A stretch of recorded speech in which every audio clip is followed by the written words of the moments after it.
여기가 어디라고 어린 계집애가 훈수를 둬 여자가 어딜 끼어드냐고. 쩌렁쩌렁한 고함과 함께 육중한 원목 테이블이 격하게 울렸다. 별 3개가 빛나는 군복을 입은 박성철 중장의 얼굴은 분노로 시뻘겋게 달아올라 있었다. 회의실의 공기는 칼날처럼 날카로워졌고 10여 명의 장성들은 숨을 죽인 채 입을 굳게 다물었다. 모두의 시선은 단 한 사람, 테이블 가장자리에 조용히 앉아있는 젊은 여성에게로 향했다. 그녀는 이 살벌한 분위기 속에서 유일하게 평온을 유지하고 있는 존재였다. 평범한 흰색 블라우스에 검은 슬랙스, 깔끔하게 묶은 머리와 얇은 태안경. 별들이 가득한 이 공간에서 그녀의 존재는 마치 흑백 영화 속에 잘못 들어온 컬러 사진처럼 이질적이었다. 그녀. 한유진은 쏟아지는 적의와 경멸의 시선 속에서도 미동조차 하지 않았다. 대한민국 국방부의 심장부에 위치한 제1전략회의실. 이곳은 국가의 안보를 좌우하는 최고 등급의 군사 기밀만이 다뤄지는 성역이었다. 벽에는 역대 국방부 장관들의 사진이 엄숙하게 걸려 있었고 방음 처리가 된 두꺼운 벽은 그 어떤 소리도 외부로 새어나가지 못하게 막고 있었다. 오늘 회의의 안건은 차세대 AI 통합 방어 시스템, 일명 프로메테우스 ECGBL 프로젝트의 타당성 검토 및 예산 배정이었다. 그러나 회의는 시작부터 삐걱거렸다. 박성철 중장을 필두로 한 9세대 장군들은 AI와 드론 같은 신기술에 대한 노골적인 불신을 드러내며 기존의 기갑 전력과 포병 시스템을 증강해야 한다고 목소리를 높였다. 그들에게 전쟁이란 여전히 포연과 철의 의지로 승패가 갈리는 구시대의 유물이었다. 반면 소수의 젊은 장교들은 미래 전장의 패러다임이 바뀌고 있음을 역설하며 프로메테우스 21의 중요성을 필사적으로 주장했지만 수십 년간 군에 몸담아온 노장들의 굳건한 벽을 넘기에는 역부족이었다. 한유진은 민간전략자문위원이라는 애매한 직함으로 이 자리에 배석했다. 회의 시작 전 합동참모본부의 한 대령이 그녀를 소개했을 때 박성철 중장은 코웃음조차 치지 않았다. 그는 그녀를 완전히 무시했다. 마치 회의실에 놓인 장식품이나 서류를 나르기 위해 대기하는 비서쯤으로 여기는 듯 했다. 그의 곁에 앉은 최민식 소장은 한술 더 떴다. 그는 유진을 위아래로 훑어보며 요즘은 군 기밀회의에 아무나 다 들어오는 군이라며 들으라는 듯 중얼거렸다. 그들에게 한유진은 그저 자신들의 신성한 영역을 침범한 어리고 경험 없는 민간인 여자일 뿐이었다. 회의 내내 그녀의 의견은 철저히 묵살당했다. 그녀가 데이터에 기반한 분석을 제시하려 할 때마다 박 중장은 말을 끊거나 이론과 실전은 다르다는 말로 일축해버렸다. 그들의 오만함은 하늘을 찔렀다. 자신들의 경험만이 유일한 진리이며 그 외의 모든 것은 탁상 공론에 불과하다고 굳게 믿고 있었다. 하지만 한유진은 동요하지 않았다. 그녀는 조용히 그들의 발언을 기록하고 논리의 허점을 파악하며 감정적인 발언 뒤에 숨겨진 불안과 무지를 꿰뚫어 보고 있었다. 그녀의 침묵은 체념이 아니라 예리한 칼날을 가는 소리 없는 과정이었다. 폭풍 전의 고요함처럼 그녀는 가장 결정적인 순간을 기다리고 있었다.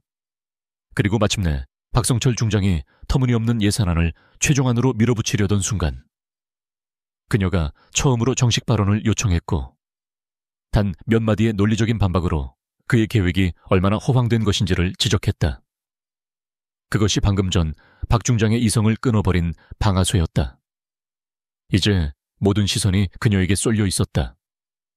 어떤 이는 동정의 눈빛을, 어떤 이는 고소하다는 듯한 눈빛을, 또 다른 이는 어리석음을 꾸짖는 듯한 눈빛을 보냈다. 모두가 그녀가 이 엄청난 압박감 앞에서 무너지거나 울음을 터뜨리거나 최소한 사과라도 할 것이라 예상했다. 하지만 그녀는 그들의 예상을 완전히 비껴갔다. 그 폭언이 터져 나오기 불과 몇 시간 전 한유진은 국방부 청사 입구에 막 도착했었다. 그녀가 타고 온 것은 군용 차량이 아닌 번호판까지 평범한 검은색 세단이었다. 하지만 차가 멈추자마자 청사 중앙 현관에서 대기하고 있던 국방부 보안처장이 직접 달려나와 문을 열었다. 그는 깍듯한 거수경례와 함께 블랙 태그가 부착된 최고 등급의 출입증을 그녀에게 건넸다. 국방부 내에서 이 출입증을 소지한 사람은 장관과 차관, 합참의장을 포함해 손에 꼽을 정도였다. 그녀는 보안처장의 직접적인 안내를 받으며 복잡한 복도를 지나 장관 집무실로 향했다.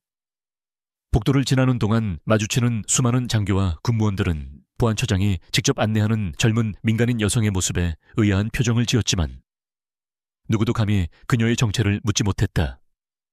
장관은 집무실에서 그녀를 홀로 기다리고 있었다. 거대한 태극기가 걸린 벽을 등지고 선 그는 이 나라 국방의 최고 책임자라는 직위가 무색하게도 피곤한 기색이 역력했다. 그는 유진에게 직접 차를 내어주며 본론을 꺼냈다. 한 박사, 오늘 회의에 참석해줘서 고맙소. 알다시피 프로메테우스 22열은 우리 군의 미래가 걸린 중요한 프로젝트요. 하지만 내부의 저항이 만만치 않아. 장관의 목소리에는 깊은 우려가 배어 있었다.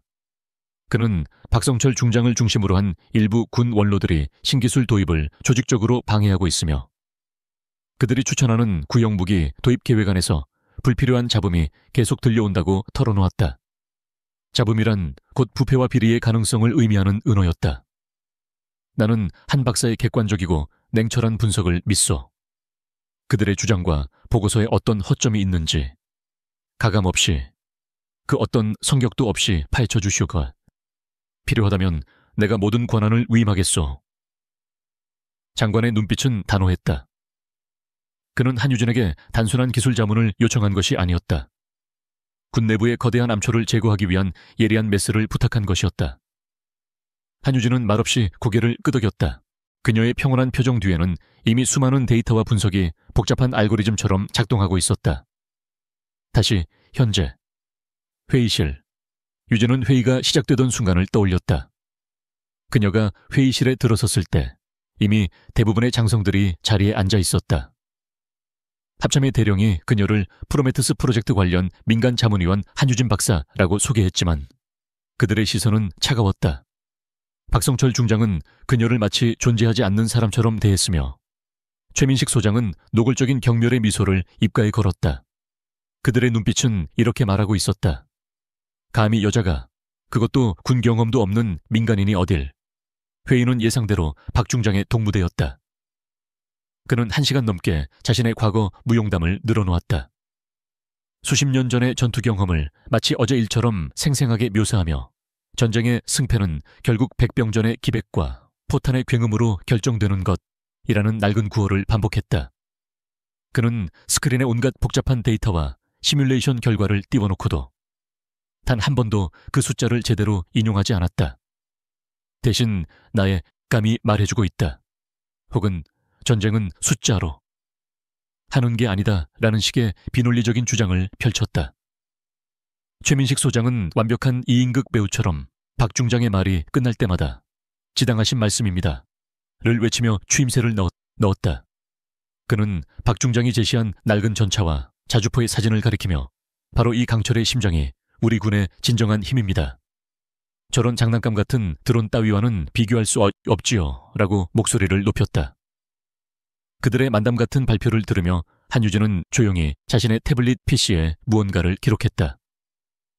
그들이 감과 기백을 외칠 때 그녀는 비용 효과 분석, 비대칭 위협 대응 능력, 유지보수 비용 증가율 같은 냉정한 데이터를 대입하고 있었다. 그들의 보고서가 얼마나 많은 데이터를 의도적으로 왜곡하고 불리한 사실을 누락했는지 그녀의 눈에는 환히 보였다. 그녀는 알 수 있었다. 이것은 단순한 세대 차이나 전략의 이견이 아니었다. 이것은 거대한 기만이었다. 그리고 이제 그 기만의 주역이 자신을 향해 분노를 터뜨리고 있었다. 박성철 중장의 분노 어린 고함이 남긴 메아리가 차에 가시기도 전에 한유진은 조용히 손을 들었다. 공격적인 고함에 대한 그녀의 반응은 너무나도 침착하고 절제되어 있어 오히려 비현실적으로 보일 정도였다. 그녀는 겁을 먹지도 당황하지도 않았다. 마치 시끄럽게 짖는 개를 바라보는 조련사처럼. 그녀의 눈빛에는 일말의 동요도 없었다. 회의실의 모든 장성들이 숨을 죽이고 그녀의 다음 행동을 지켜봤다. 그녀가 과연 이 엄청난 모욕 앞에서 어떻게 나올 것인가? 사과를 할 것인가? 아니면 울음을 터뜨릴 것인가? 하지만 유진은 그들의 예상을 보기 좋게 배반했다. 그녀는 천천히 자리에서 일어났다. 작고 가냘픈 체구였지만 그 순간 그녀의 존재감은 회의실을 가득 채운 장성들을 압도했다. 그녀의 맑고 또렷한 목소리가 얼어붙은 침묵을 깨고 울려 퍼졌다. 외람된 말씀이지만 박성철 중장님, 중장님의 계획안에 대해 몇 가지 치명적인 오류를 지적하지 않을 수 없습니다. 그녀의 목소리는 부드러웠지만 강철 같은 의지가 담겨 있었다.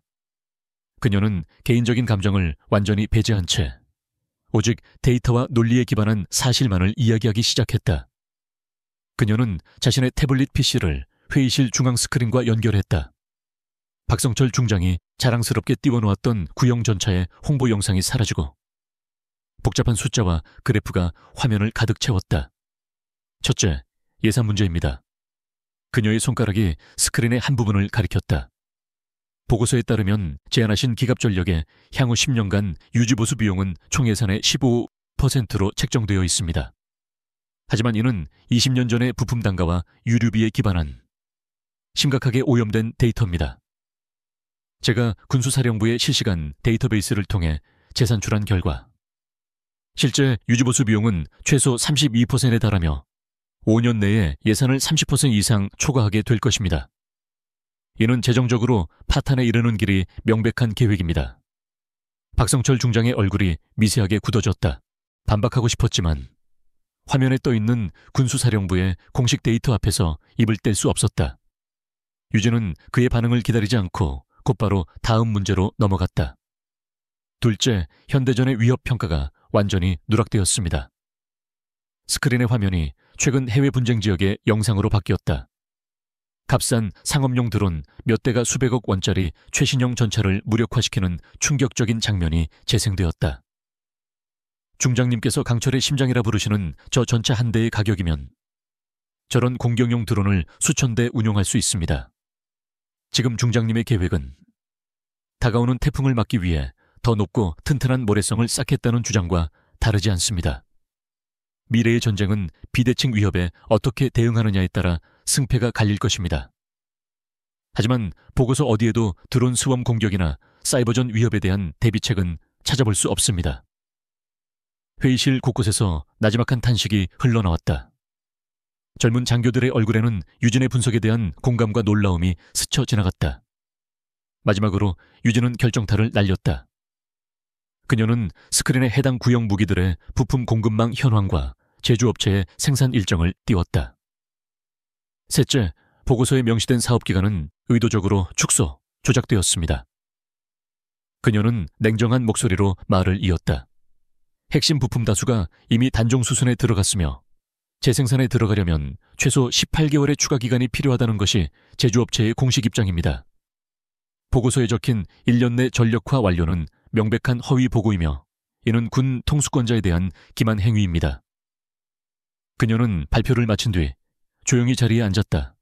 단 몇 분 만에 박성철 중장이 1시간 넘게 열변을 토했던 계획은 재정적 파탄, 전략적 오류, 그리고 의도적 기만이라는 세 가지 낙인이 찍힌 채 너덜너덜한 휴지 조각이 되어버렸다. 회의실에는 다시 침묵이 흘렀다. 그러나 이전의 압박적인 침묵과는 질이 달랐다. 그것은 충격과 경악, 그리고 한 젊은 여성의 지성 앞에서 완전히 압도당한 장성들의 당혹감이 뒤섞인 침묵이었다. 박성철 중장은 얼굴이 새하얗게 질린 채 입술만 달싹이고 있었다. 군생활 수십 년 동안 단 한 번도 겪어보지 못한 완벽한 패배이자 굴욕이었다. 그는 데이터로 반박할 수도, 논리로 맞설 수도 없었다. 그의 머릿속은 오직 치밀어 오르는 분노와 수치심으로 가득 찼다. 그리고 그가 선택할 수 있는 유일한 무기는 가장 원시적이고 추악한 무기뿐이었다. 논리적으로 완벽하게 제압당한 박성철 중장의 이성은 마침내 끊어졌다. 그의 얼굴 근육이 흉하게 일그러지더니 그는 결국 이성이 아닌 본능에 몸을 맡겼다. 쾅! 그가 다시 한번 테이블을 주먹으로 내리쳤다. 이번에는 단순한 위협이 아니었다. 그것은 자신의 무너진 권위와 자존심을 지키기 위한 야수적인 포효였다. 어디서 배워먹은 버르장머리냐. 어린 것이 책 몇 권 읽었다고 수십 년간 피땀으로 이 나라를 지켜온 우리를 가르치려 들어 그의 목소리에는 이제 일말의 논리도 남아있지 않았다. 오직 자신의 권위가 민간인, 그것도 젊은 여자에게 훼손당했다는 사실에 대한 참을 수 없는 분노와 모멸감만이 들끓고 있었다. 박 중장의 분노가 신호탄이라도 된 듯 그의 옆을 지키던 최민식 소장이 기다렸다는 듯이 나섰다. 그는 비열한 미소를 지으며 한유진을 향해 말했다. 한 박사님께서 뭔가 착각하시는 모양인데 국가 안보 전략이라는 게 학교 리포트 쓰는 거랑은 좀 다릅니다. 혹시 이번 보고서도 남자친구가 도와주셨나? 그의 저열한 말에 몇몇 9세대 장성들이 킬킬거리는 소리가 회의실에 울렸다. 최 소장은 기세를 몰아 한층 더 모욕적인 말을 던졌다. 이런 머리 아픈 자리가 아니라 따뜻한 부엌이 더 어울리는 인재 같은데 말이야. 명백한 성희롱이자 인격 모독이었다. 회의실의 공기는 이제 숨쉬기조차 힘들 정도로 무거워졌다. 젊은 장교들은 불쾌감과 분노로 얼굴이 굳었지만 하늘 같은 선배 장성들 앞에서 아무것도 할 수 없었다. 특히 한유진의 분석에 깊은 감명을 받았던 김지훈 소령은 테이블 밑에서 자신도 모르게 주먹을 꽉 쥐었다. 그는 당장이라도 일어나 저들의 부패한 입을 막고 싶었지만 군의 엄격한 상명하복 문화 속에서 일개 소령인 그가 할 수 있는 일은 없었다. 그는 그저 무력감의 입술을 깨물 뿐이었다. 이 모든 모욕의 폭풍 한가운데서 한유진은 여전히 침묵을 지켰다. 하지만 그녀에게서 미묘한 변화가 일어났다. 조금 전까지 유지하던 예의 바른 표정은 온데간데 없이 사라지고 그 자리에는 어떤 감정도 읽을 수 없는 차가운 무표정이 자리 잡았다. 그녀의 눈빛은 마치 북극의 빙하처럼 모든 것을 얼려버릴 듯한 냉기를 뿜어내고 있었다. 따뜻한 인간의 눈이 아니라 오차없는 계산을 수행하는 슈퍼컴퓨터의 렌즈 같았다. 그녀가 쥐고 있던 펜이 미세하게 떨리는가 싶더니 이내 멈췄다. 그것은 그녀가 인내심의 한계에 도달했다는 유일한 신호였다. 그러나 박성철 중장은 그녀의 위험한 침묵을 두려움으로 인한 굴복이라고 멋대로 해석했다. 그는 자신이 마침내 기선제압에 성공했다고 확신했다. 그는 의자에서 벌떡 일어나 승리감에 도취된 채 손가락으로 유진을 가리키며 이 모든 상황을 끝낼 마지막 한마디를 내뱉었다. 그것은 바로 이 이야기의 시작을 알렸던 그의 파멸을 재촉하는 한마디였다. 여기가 어디라고 어린 계집애가 훈수를 둬 여자가 어딜 끼어드냐고. 내 말이 말 같지 않아 당장 이 신성한 회의실에서 썩 꺼져. 그의 고함이 회의실 전체를 뒤흔들었다. 이제 돌이킬 수 없는 강을 건넜다. 그의 손가락 끝에서 시작된 파문은 곧 그 자신을 집어삼킬 거대한 해일이 되어 돌아올 운명이었다. 박성철 중장의 퇴장 명령이 회의실의 공기를 쩌렁쩌렁하게 울렸다. 모든 것이 멈췄다. 시간마저 얼어붙은 듯 했다.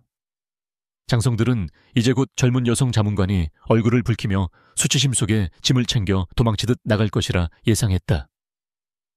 그녀의 경력은, 아니 어쩌면 인생은 이 자리에서 끝장났다고 모두가 생각했다. 그러나 한유진은 움직이지 않았다. 그녀는 쫓겨나는 패배자가 아니었다.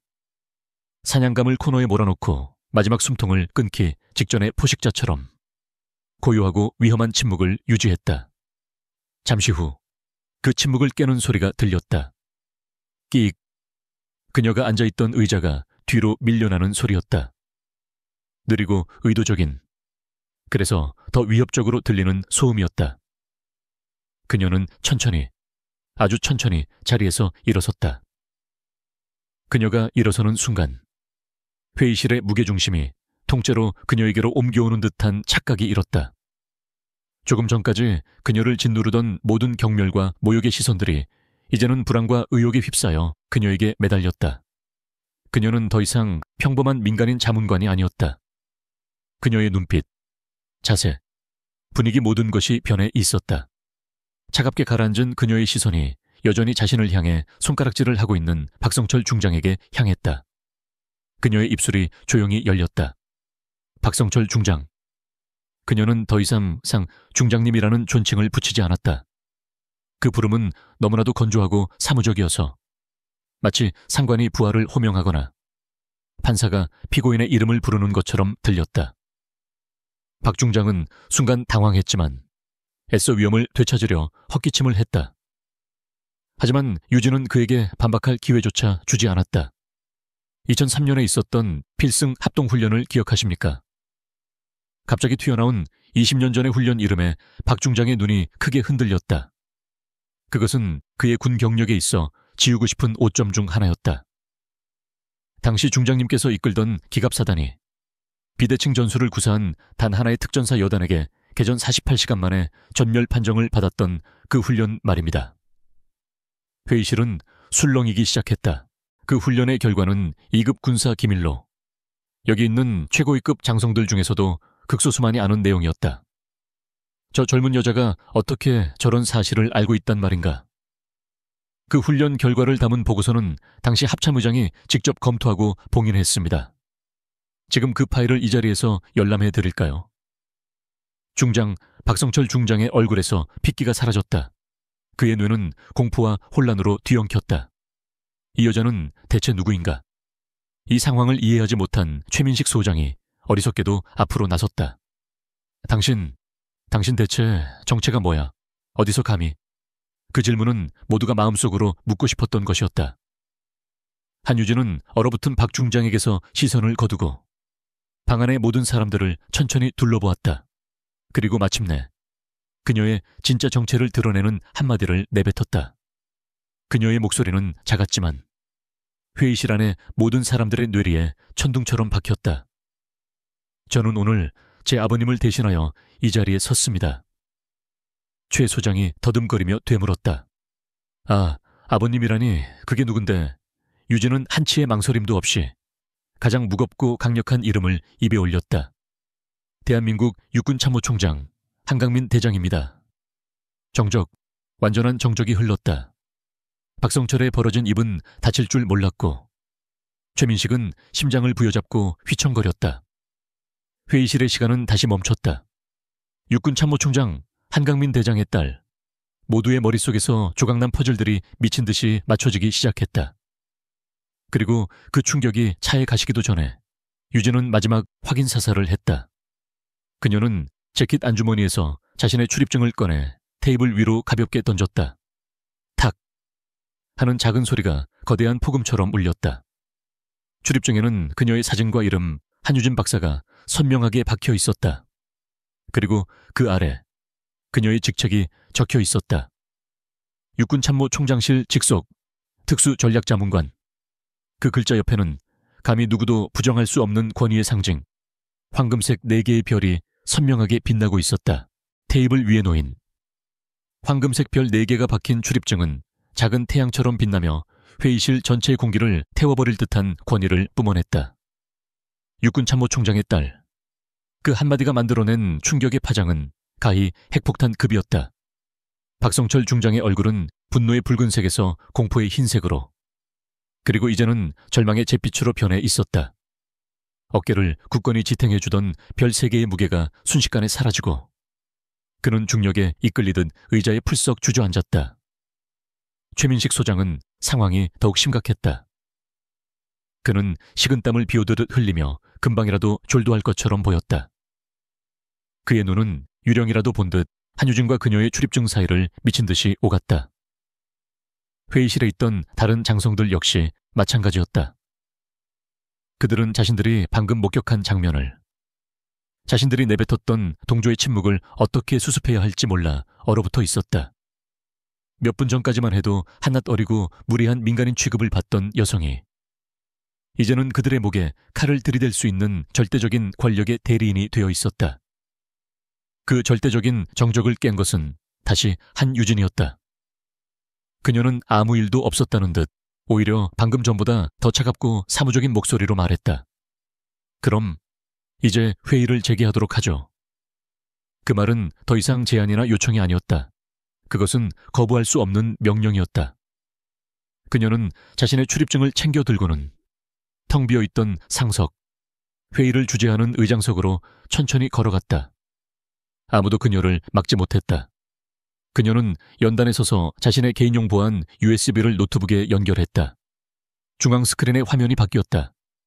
박성철이 띄워놓았던 허술한 계획안이 사라지고 특별감사보고 대호정밀 연루 의혹이라는 제목의 파일이 화면을 채웠다. 본래 제 임무는 프로메테우스 22열 프로젝트에 기술적 타당성을 검토하고 군 원로 여러분의 고견을 청취하는 것이었습니다. 그녀의 목소리는 회의실 전체에 서늘하게 울려 퍼졌다. 하지만 검토 과정에서 저는 도저히 묵과할 수 없는 몇 가지 비정상적인 흐름을 발견했습니다. 특히 박성철 중장님께서 타당한 근거도 없이 비정상적으로 강력하게 추천하신 대우정밀이라는 방산업체에 대한 부분이었습니다. 그녀는 파일을 열었다. 스크린에는 대우정밀의 법인 등기부등본이 나타났다. 대표이사의 이름이 붉은색으로 강조되어 있었다. 그리고 다음 화면, 박성철 중장의 가족관계도가 펼쳐졌다. 대우정밀의 대표이사는 정확히 박성철 중장의 손 아래 동서였다. 회의실 여기저기서 억눌린 신음이 터져나왔다. 그러나 이것은 시작에 불과했다. 유진은 다음 페이지를 넘겼다. 스크린에는 지난 5년간 대우정밀의 재무제표와 박성철 중장의 군 내부 보직 이동 경로가 나란히 표시되었다. 대우정밀은 5년 전 부채 비율 800%에 달하는 파산 직전의 회사였습니다. 그런데 참으로 공교롭게도 박 중장님께서 군수위원회 핵심 요직에 오르신 시점부터 기적적으로 회생하기 시작합니다. 수의계약 형태로 체결된 수십 건의 군납 계약서가 그 증거입니다. 그녀는 멈추지 않았다. 다음 화면은 더욱 충격적이었다. 대우정밀에서 박성철 중장의 아내가 대표로 있는 유령회사로 흘러들어간 수십억 원대의 자금 흐름이 적나라하게 펼쳐졌다. 날짜, 시간, 계좌번호까지 완벽하게 정리된 빼도 박도 못할 증거였다. 한유진은 마침내 마지막 페이지를 띄우고 자리에서 무너져 내린 박성철을 향해 시선을 고정했다. 중장님께서 구형 전차와 자주포 도입을 그토록 고집하셨던 이유는 대한민국을 위한 전략적 신념이나 애국심 때문이 아니었습니다. 그저 파산 직전인 천암회사의 낡은 재고품을 신성한 국방 예산을 이용해 처리해주기 위함이었습니다. 그녀의 목소리는 이제 얼음보다 차가웠다. 이것은 단순한 판단착오나 실수가 아닙니다. 이것은 군인의 명예와 국가의 안보를 팔아 자신의 사리사욕을 채운 명백한 이적행위입니다. 이적행위, 트리즌. 군인에게 내려질 수 있는 최악의 사형 선고였다. 박성철 중장은 이해하는 의미 없는 소리만 내뱉을 뿐 아무런 말도 하지 못했다. 그의 눈은 초점을 잃었고 수십 년간 그를 지탱해왔던 모든 것이 한꺼번에 무너져 내리고 있었다. 박성철 중장이 완전한 정신적 공황 상태에 빠져 있는 동안 한유진의 냉정한 시선은 그의 옆자리에 앉은 최민식 소장에게로 옮겨갔다. 죽음의 신이 다음 희생자를 지목하듯 그녀의 시선이 닿는 순간 최 소장은 온몸을 경련하듯 떨었다. 그는 필사적으로 그녀의 시선을 피하려 했지만 마치 거대한 자석에 이끌리는 쇳가루처럼 벗어날 수 없었다. 회의실의 모든 사람들 역시 숨을 죽이고 다음 전개를 지켜보았다. 박성철이라는 거목이 쓰러지는 것만으로도 엄청난 충격이었지만 모두는 이 지적인 학살극이 아직 끝나지 않았음을 직감하고 있었다. 물론 이 모든 거대한 기만극이 박성철 중장 혼자만의 힘으로 가능했던 것은 아닙니다. 유진의 목소리가 다시 울려 퍼졌다. 그녀는 보란듯이 새로운 파일을 열었다. 파일의 제목은 K실 자주포 성능 시험 보고서 조작 및 증거 인멸 내역이었다. 최민식 소장.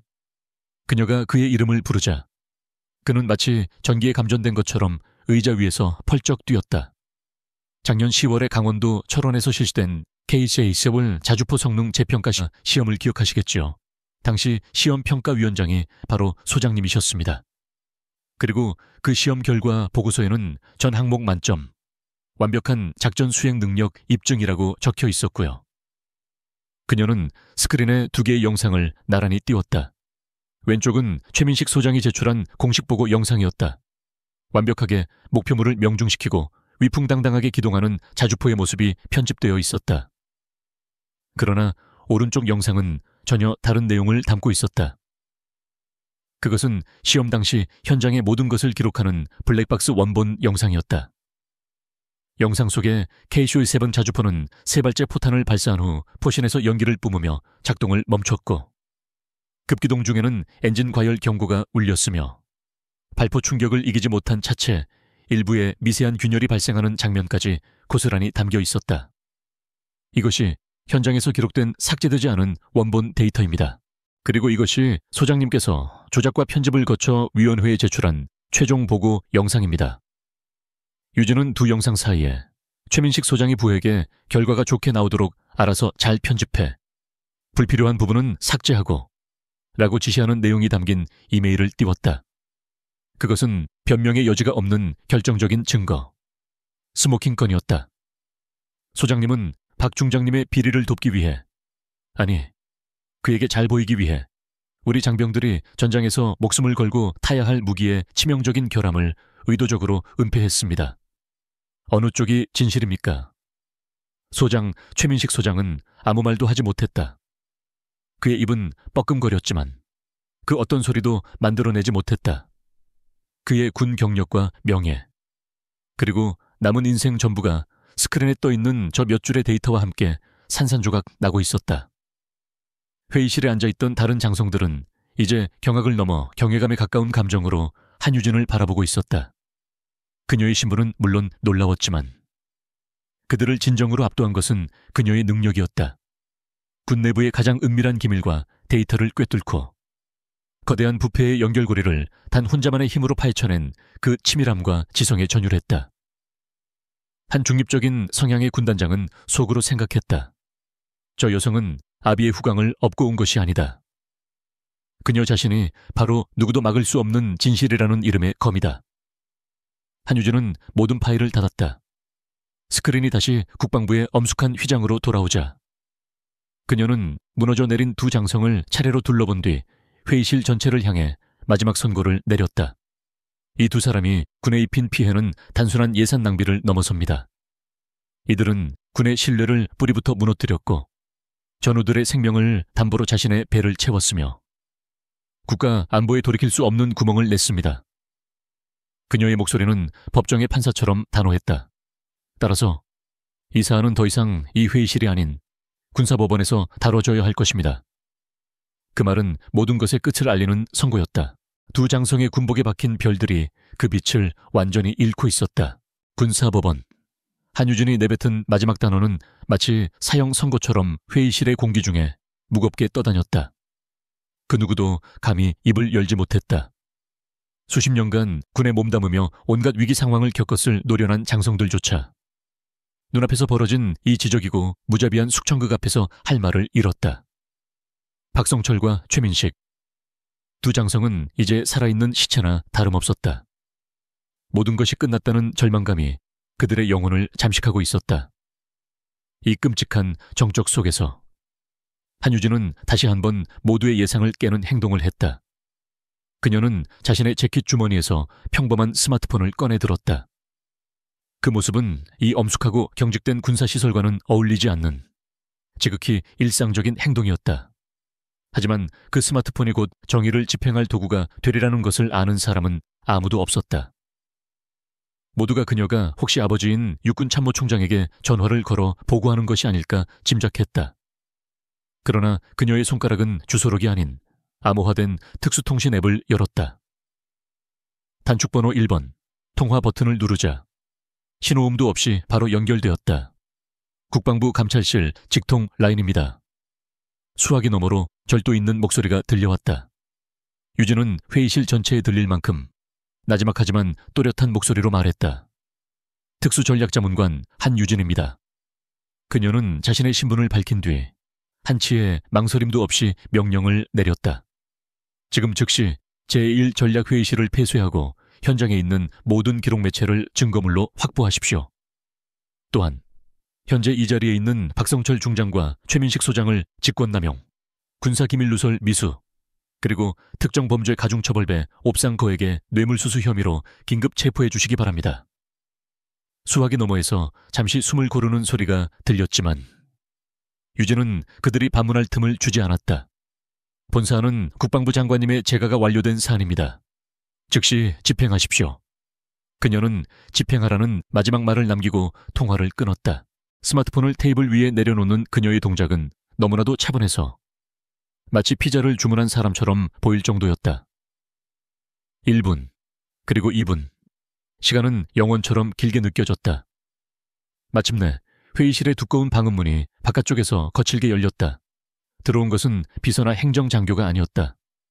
검은색 베레모에 헌병 완장을 찬 국방부 직속 합동수사단 소속 수사관들이었다. 그들의 눈빛은 날카로웠고 움직임은 한치의 오차도 없었다. 팀을 이끄는 중령 계급의 수사단장이 유진의 앞으로 다가와 칼 같은 거수 경례를 붙였다. 보고드립니다. 국방부 합동수사단. 현장에 도착했습니다. 명령을 내려주십시오. 유진은 말없이 턱짓으로 두 장성을 가리켰다. 수사단장은 즉시 돌아서서 잿더미가 된 두 사람에게 다가갔다. 그의 목소리는 얼음처럼 차가웠다. 박성철 중장, 최민식 소장, 두 분을 현 시간부로 체포합니다.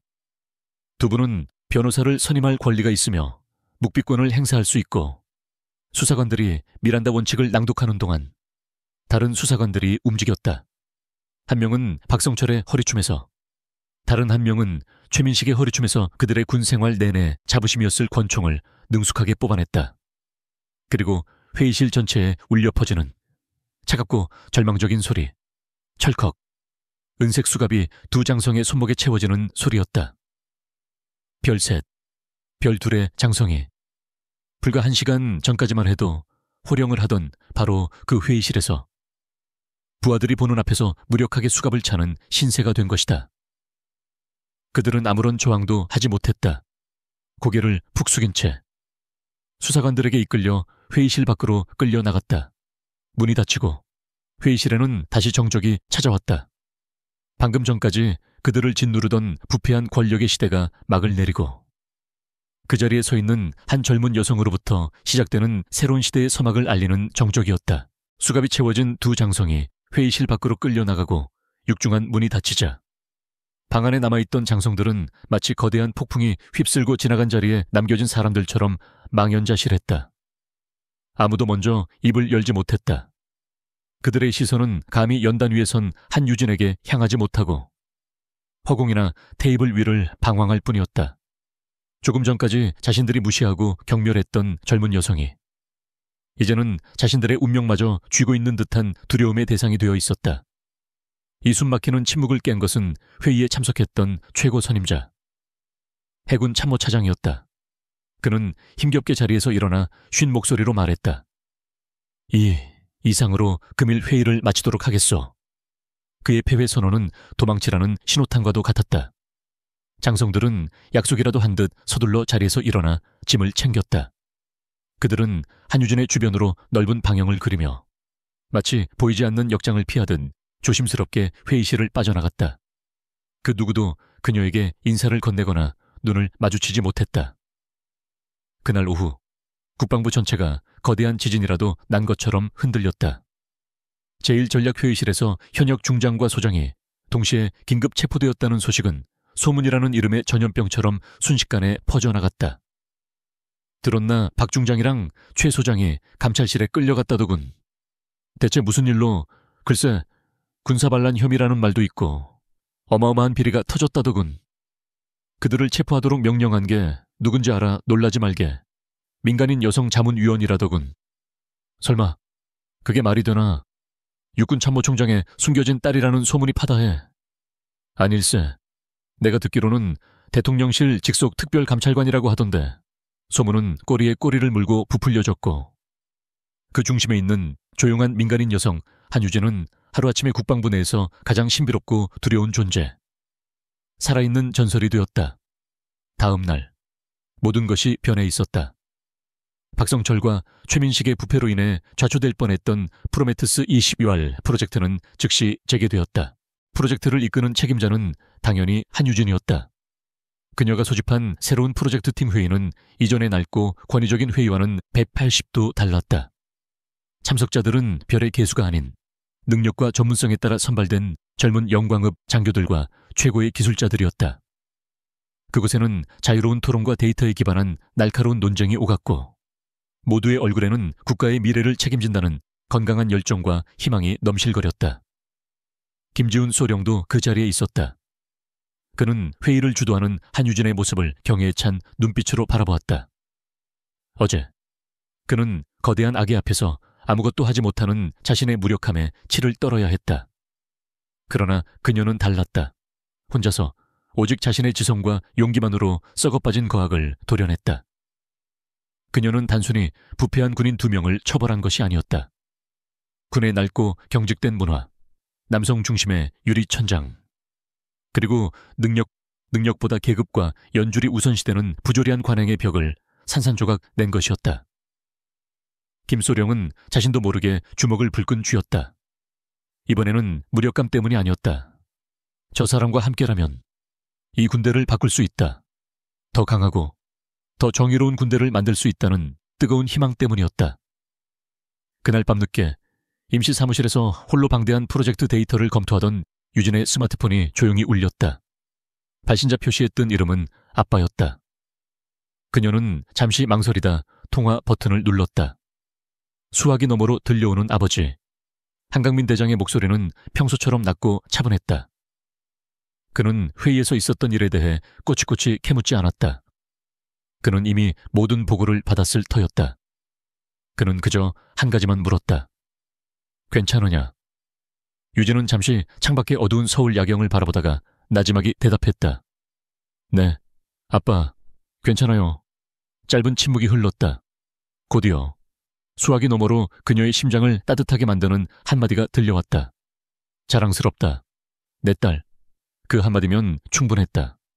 그녀가 한 모든 행동에 대한 최고의 인정이자 보상이었다. 박성철과 최민식의 몰락은 단순한 개인의 비리로 끝나지 않았다. 그 사건은 군 전체를 뒤흔드는 거대한 태풍의 시작점이었다. 한유진이 제출한 감사보고서는 군 수뇌부에 전달되었고 그녀가 파헤친 비리의 뿌리는 예상보다 훨씬 깊고 넓게 퍼져 있었다. 국방부는 즉시 특별합동수사본부를 꾸렸고 군 내부에서는 이 모든 과정을 자문관의 태풍이라고 불렀다. 태풍이 휩쓸고 지나간 자리에는 수십 년간 군의 발전을 저해해온 부패한 인물들과 낡은 관행들이 뿌리 뽑혀나갔다. 여러 명의 장성들이 불명예 전역을 하거나 한직으로 밀려났고 그 빈자리는 능력과 비전을 갖춘 젊고 유능한 인재들로 채워지기 시작했다. 아버지인 한강민 대장은 이 기회를 놓치지 않고 오랫동안 막혀있던 국방개혁 법안을 강력하게 밀어붙였다. 군은 낡은 갑옷을 벗고 첨단 기술과 합리적인 전략으로 무장한 새로운 모습으로 거듭나고 있었다. 그리고 6개월 후 사건의 시작점이었던 바로 그 제1 전략회의실. 하지만 회의실의 풍경은 완전히 달라져 있었다. 무겁고 권위적이었던 분위기는 사라지고 그 자리에는 활기차고 역동적인 에너지가 가득했다. 테이블에 앉아있는 장성들의 얼굴도 많이 바뀌어 있었다. 완고한 표정의 노장들 대신 총명한 눈빛을 한 젊은 장군들과 심지어 여성 장군의 모습도 보였다. 연단에는 한유진이 서 있었다. 6개월 전 모두의 경멸을 받던 바로 그 자리였다. 하지만 이제 그녀를 바라보는 그 누구의 눈에도 무시나 경멸은 없었다. 오직 존경과 신뢰만이 가득할 뿐이었다. 그녀는 프로메테우스 20알 프로젝트 1단계 가상 실전 훈련에 성공적인 결과를 발표하고 있었다. 스크린에는 그녀의 계획에 따라 재편된 AI 드론 부대가 가상의 적기갑 부대를 완벽하게 섬멸하는 시뮬레이션 영상이 재생되었다. 발표가 끝나자 회의실에서는 우레와 같은 박수가 터져나왔다. 장성들은 진심으로 그녀의 능력과 성과에 찬사를 보냈다. 질문과 답변 시간에는 날카롭지만 건설적인 토론이 오갔다. 그들은 더 이상 그녀를 참모총장의 딸이나 민간인 여자로 보지 않았다. 그녀를 이 군의 미래를 책임질 유능한 전략가이자 동료로 인정하고 있었다. 참석자들 중에는 중령으로 진급한 김지훈의 모습도 보였다. 그는 벅찬 가슴으로 연단 위에 한유진을 바라보았다. 그녀가 일으킨 변화는 기적과도 같았다. 한유진은 박수를 받으며 회의실을 천천히 둘러보았다. 그녀의 시선은 한때 박성철이 앉았던, 지금은 새로운 소장으로 채워진 자리에 잠시 머물렀다. 부패한 과거의 망령은 이제 완전히 사라졌다. 그녀는 깨달았다. 이것이 바로 진정한 승리이며 새로운 시대의 진정한 시작이라는 것을. 우리 이야기는 여기서 끝입니다. 한유진 박사의 이야기는 진정한 힘은 화려한 계급이나 큰 목소리에 있는 것이 아니라는 것을 보여주었습니다. 그것은 날카로운 지성, 굴하지 않는 용기, 그리고 돈으로 살 수 없는 정직함에 있습니다. 사람을 겉모습으로 판단하지 마세요. 마치 가장 잔잔한 물방울 속에도 폭풍이 숨어 있는 것처럼 말입니다. 이 만족스러운 처벌에 대해 어떻게 생각하시나요? 인생에서 이처럼 겉모습으로 판단하지 말라는 놀라운 순간을 목격해 보신 적이 있으신가요? 아래에 댓글을 남겨주세요.